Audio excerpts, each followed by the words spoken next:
les amis, alors aujourd'hui on retrouve Luc, mais par contre on va un peu plus loin, on va se retrouver au chapitre 9 pour les versets 22 à 25, et nous le faisons car c'est le lectionnaire romain nous envoie sur Luc en ce premier jour après les cendres, ce premier jeudi après les cendres.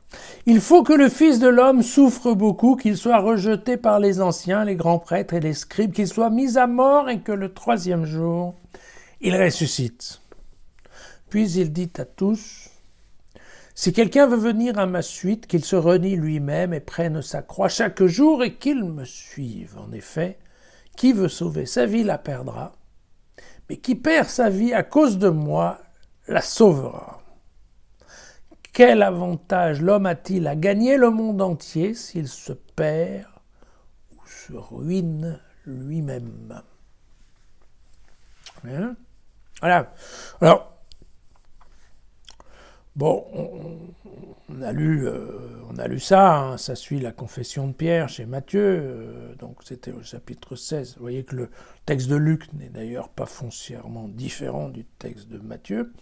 Et le sujet qui est ici principalement traité est celui de ce qu'on appelle en termes techniques et théologiques la suivance, hein, c'est-à-dire l'idée de suivre, mais de suivre Jésus. Voilà. Alors, qu'est-ce que ça signifie vraiment ? Bon, tout d'abord, il y a ce premier verset au chapitre 22. Donc, encore une fois, on avait chez Matthieu également, j'insiste, nous ne sommes pas tout à fait sûrs que Jésus ait prévu sa résurrection quand il parlait avec ses disciples. Ce qui est certain, c'est qu'au moment où Luc et Matthieu écrivent, puisque de toute façon Jésus est déjà ressuscité, ils peuvent faire dire à Jésus qu'il l'avait prévu. Mais comme vous le savez, la prédiction a posteriori, ça c'est quelque chose d'un petit peu spécial. En fait, on n'est absolument pas certain que Jésus en avait parlé. Il avait annoncé effectivement sa passion, car il sentait bien que ça sentait le roussi et que ça allait venir. Concernant la résurrection, on n'est pas du tout sûr qu'il l'ait annoncé à l'avance, mais évidemment l'histoire aurait été moins belle, même si le point central, c'est plus qu'il ait ressuscité, qu'il ait annoncé sa résurrection à l'avance. Voilà.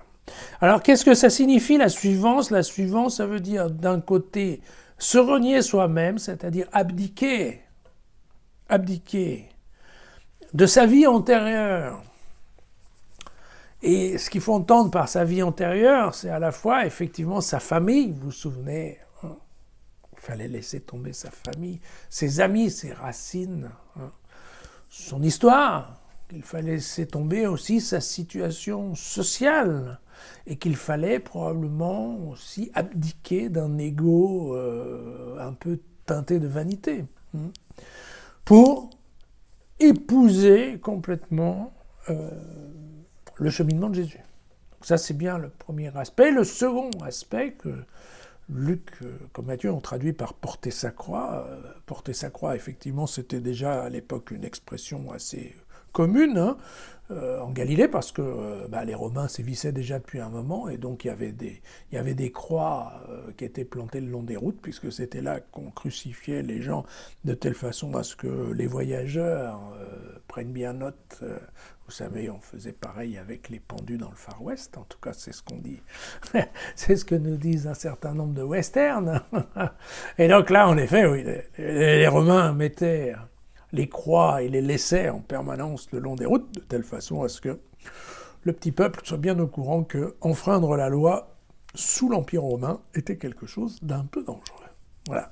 Et donc, prendre sa croix, tout le monde prenait sa croix, et prendre sa croix dans ce sens-là, on voit bien que c'est complètement prendre le chemin du condamné. Alors, il n'est pas certain, encore une fois, que Jésus, ayant su qu'il marchait à l'échafaud à l'avance, c'est pas sûr que ça soit le sens. Par contre, le prendre sa croix, c'est très clairement avoir apporté un fardeau peiné, comme aujourd'hui d'ailleurs, être prêt à essuyer des insultes, à être mis de côté par la populace. Et vous voyez, ça retombe à nouveau sur l'histoire de l'ego de la vanité, parce qu'effectivement, à l'époque, devenir disciple, vouloir se ranger aux côtés de Jésus, eh bien, c'était un cheminement qui n'était pas très simple. Vous savez que se mettre derrière Jésus, ça voulait dire se mettre au banc de la société juive, probablement de sa famille, et tout ça. Donc effectivement, c'est dans ce sens-là. Il y a vraiment abandonné l'avant et épousé l'après, sachant qu'on ne sait pas trop bien où va l'après. Mais globalement, c'est un chemin avec des sacrifices, c'est un chemin difficile. Voilà. D'ailleurs, il est probable que dans l'esprit de Luc, suivre, ça ne veut pas dire cheminer aux côtés de Jésus, ça veut plutôt dire suivre derrière, et si possible en obéissant. Et il est fort conseillé de ne pas rouspéter, c'est en tout cas ce que l'Évangile va nous raconter. Voilà, à demain.